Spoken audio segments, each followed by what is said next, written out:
So this is a video to demonstrate the Zuma maneuver, which is recommended for apogeotropic nystagmus, indicating the horizontal canal. And I'm going to show you a demonstration for treating the left side. So because it's apogeotropic, it is in the anterior part of the arm of the horizontal canal.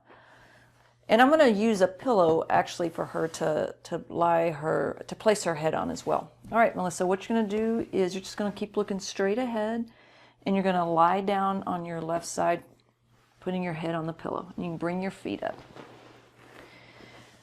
And you would maintain this position with the head in neutral for 3 minutes. So we're pretending that the 3 minutes has passed, and go ahead and roll on your back. You can bend your knees if you want to.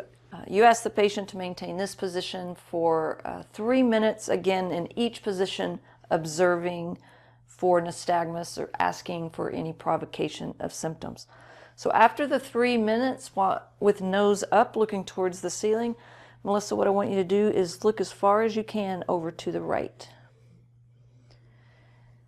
If you have any concerns that they cannot turn that head 90 degrees, you can have them roll onto the right side.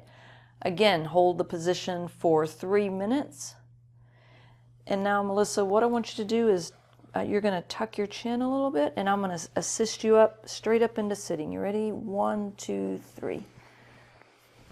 And then once upright, you can bring the head to neutral. Another option is you can have them bring their legs to the side of the bed if it's difficult for them to be in long sitting.